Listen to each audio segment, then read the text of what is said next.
listening to the Floyd Main Street Podcast. Good afternoon, everybody.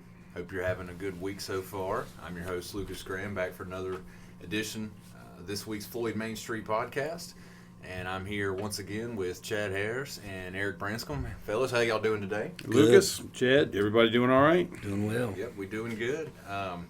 This podcast is being recorded a little bit later than normal. We try to knock these out on weekends, but today is a Monday, so we've got plenty to talk about from the weekend, things that went on here in the county, and we're also going to talk about things coming up this weekend.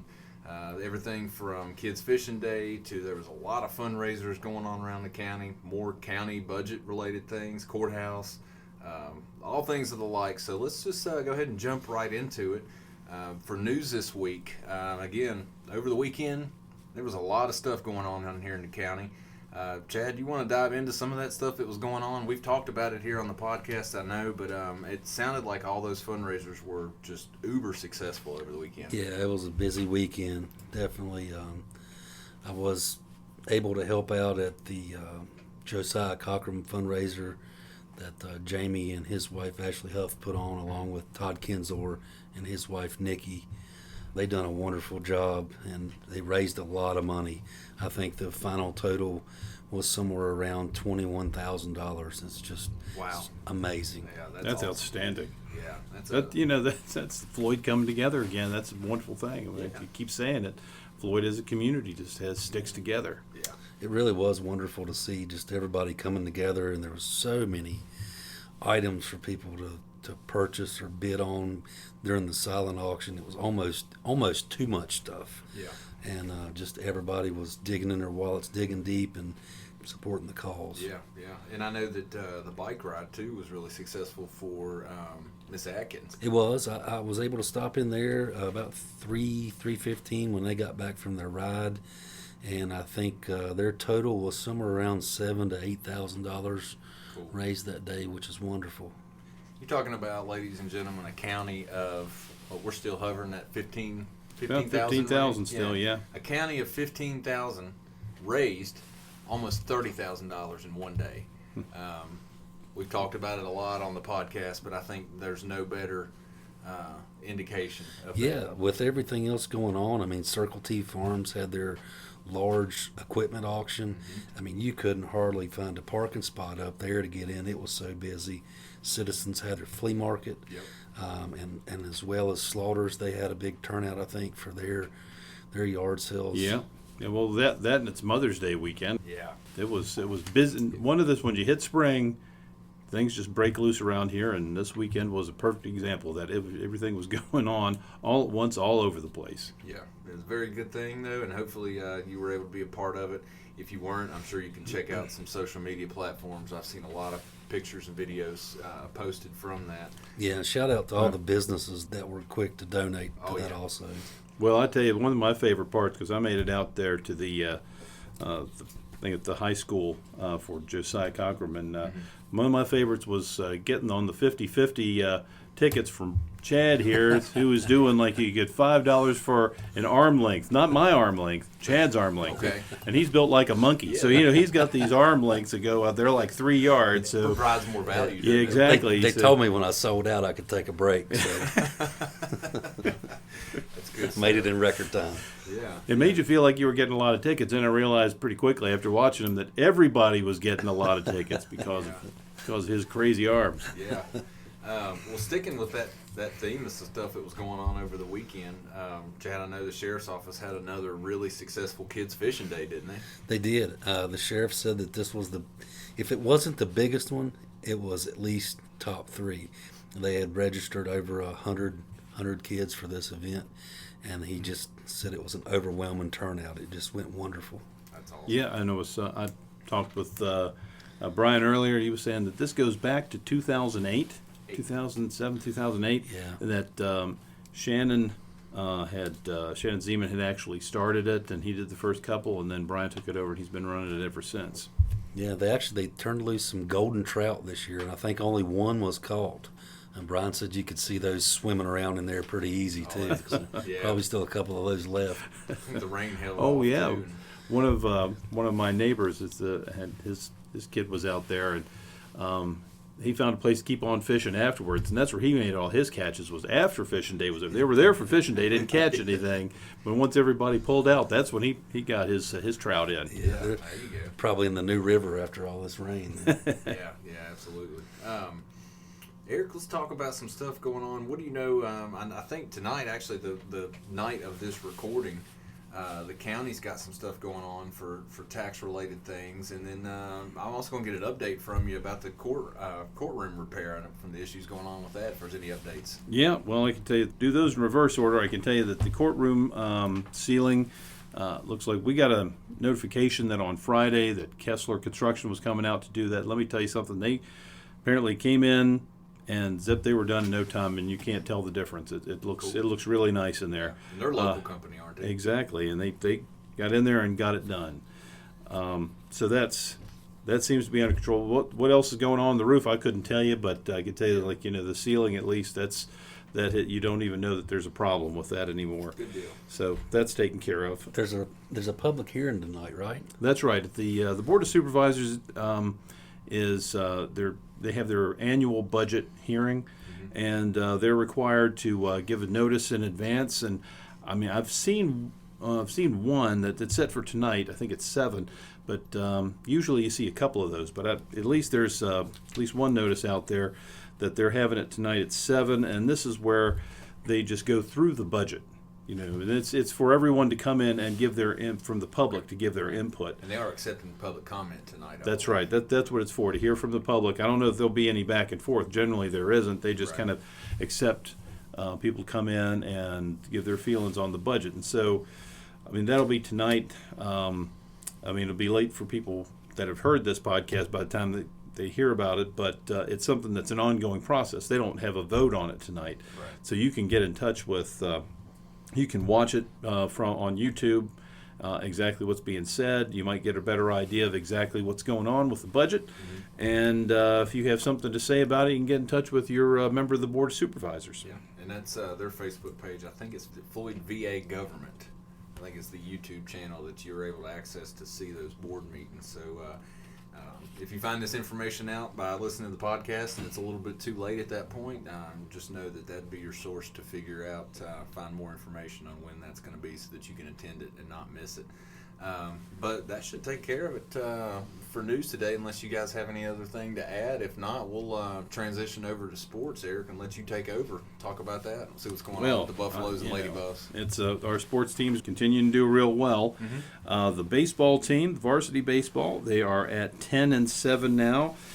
In the past week or so, they've had wins against James River and Martinsville. They've had a couple of losses. They had a streak where they lost to Bassett and Patrick County, and the last game on the 10th on Saturday, they had a close loss, a 4-5 loss to Carroll County. But overall, I mean, with a 10-7 record going in, and they only have a handful of games left. I think they only have like a couple games left in the regular season, then they go into a regional tournament. So get out there and support that team. The baseball's doing really well. Yeah. The soccer team has had a couple of wins. We talked about their schedule. They played against James River and Patrick County on April 28th, and then again on May 5th. They had those games, and they won both of those. And they had a disappointing loss to Carroll County, but still that was pretty close. That was a 2-4. Their overall ranking is they're 4-7-2. But they're still battling away out there, and they've got at least 3 more games coming up. That's against Radford, Allegheny, and Glenver, and that's going to be April 15th, May 19th, and May 23rd. All of those are 7 o'clock matches at the high school. Okay. Softball is doing good. The softball is now running there at 10-5. They had a couple of losses. That's how it is in these sports. You kind of go through these slumps, but they overall have an incredible record. One of their wins on May 1st was against Bassett was 16-2. Oh, wow. So when they get their hitting going, they really get it going. Yeah, they have the ability to score in bunches like that. That's right. No, there are a couple of games that aren't reported. There was a game from May 9th that hasn't been reported yet. That was in Carroll County. I'm waiting to see how they did with that. But coming up, we've got games on May 14th against Glenver, May 15th against Allegheny. Both of those are home games, so if you can, get out there and see this softball team. They are doing really well. Yeah, cool deal. Now, the team that is hot, red hot, is the boys varsity tennis team. They are, as of this information that I have for today, They're undefeated? 11-0, Okay. undefeated. Yeah. Okay. So our next game's coming up for them. They've got a game against Allegheny that's away on March 13th. On the 14th, they're playing Radford at home. And on May 19th, they're playing Allegheny at home. But look at that. I mean, that'd be a heck of a time to get out there and support them. That with that kind of record, they're doing really well. Yeah. And then we also have the girls tennis, and they're not very far behind in this. They're 11-1, so Okay. they're doing really well with this. And again, they have a couple of away games coming up on May 15th against Radford and on May 19th against Allegheny. Both of those are away games, but they do have a home game on the 20th against Franklin County.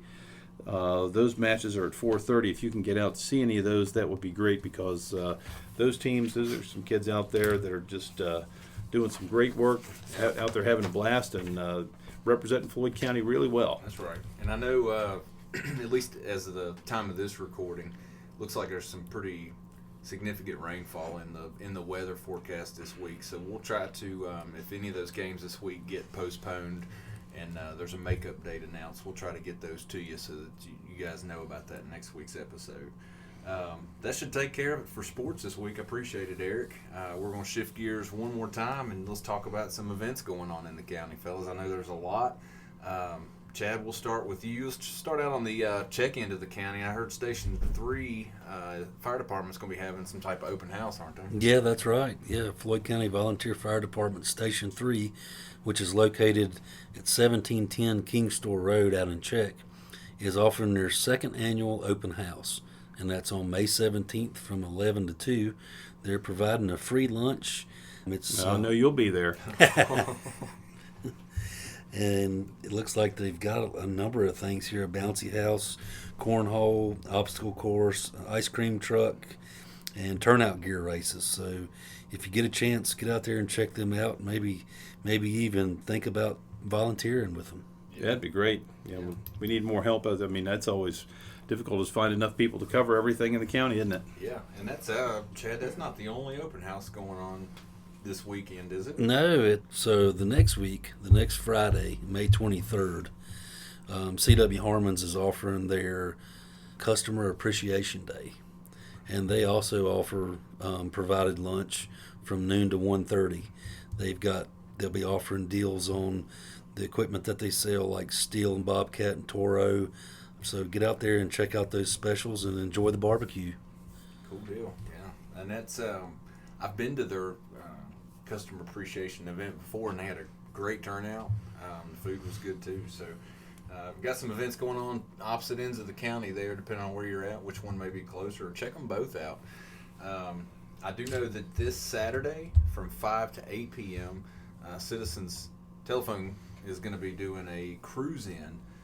It'll be from Saturday, May 17th. It'll be from 5 to 8 p.m., and there will be food to purchase there on site. So if car shows and cruise-ins are your thing, definitely check that out. Well, one of the things you noted about this Saturday is that you had told me I didn't know about before was this Unplugged Club over at the bookstore here in town. Another one, yeah. That's from 6 to 8. So if car shows aren't your thing, and board games are, then you leave your phone in the car and come inside and play games at the bookstore. Yeah, and that's the Book House of Floyd, Virginia, which just put opened up business very recently. I think if they're not at the corner of Locust and Oxford. They are, yes. Yeah, right there, right kind of across from the courthouse parking lot. They were here last summer, but I've seen things really pick up for them. Okay. In their description of the event, for anybody that was interested, it's again this Saturday, 6 to 8 p.m. They're calling it the Unplugged Club, and they're saying, join us for a night of unplugging from electronic devices.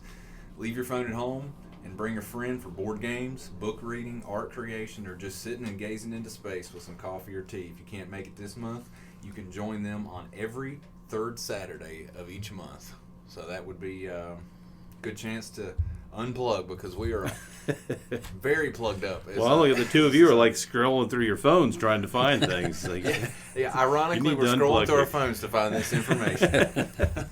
The only other thing that I have that I know of this week is down at the country store. I saw something that was pretty cool. They're working on some dancing classes on Thursdays from 6 to 7 p.m. That first lesson of the series will be this Thursday, 6 to 7. They're calling it Basics and Beyond, a partner dance class, and that's at the Floyd Country Store. So if you want to get your two-step on, your line dance, and several different types of dancing, come on out for that. That's a cool event coming up this week. How's that do us? Does that get us caught up? I think that about wraps us You know, up. I'm sure there's tons of stuff out there that we haven't caught. If people could let us know about these things, I think you could send us a direct message or things that to give us an idea of the things coming up, any kind of events, church events, spaghetti dinners, any kind of community yard sales, those sort of things. That's what we're here to try to get the word out on. Yeah, absolutely. Yep. And I want to take a minute real quick. I know it's something that we've mentioned before, talked about on the podcast, and when it was applicable, but I do just want to take a minute before we wrap things up and just make note that our community did lose a really, really important member over the course of this week, Mr. Tony Link. Anybody that knew him knew what a fantastic personality he was, what a big personality he was, but Tony done many, many things in his life in this county. Probably the one he was most known for was all the years and dedication he put into the recreation department and coaching. Many kids have a lot of those basic skills and lessons learned at that age from Tony. He was a great coach, a great mentor, but he recently passed away after a long battle, illness, and we just want to take a moment and let his family know that we're praying for him, and we're definitely going to miss him. Absolutely. That's for sure. He was a great guy in Floyd, but anyway, that should wrap us up for this week. I also want to give a quick shout out to our production team, Bryce Big Country Cochram, ZZ Weeks, and Eric's going to tell us we got a new guy on the production team that's graciously volunteered some time. He's been helping us out too. I don't want to leave him out. John Velitis, he's helping us out tremendously. So yeah, thanks, John. We appreciate it. And anyway, guys, we hope you guys take care. Have a good week. And we'll try to shoot this thing back again for another episode. We appreciate everything. As always, you can check us out, YouTube, Facebook. We're on Spotify. We're on Apple Podcasts. Basically anywhere that you get podcasts and content from, you're going to find us there. Shoot us an email.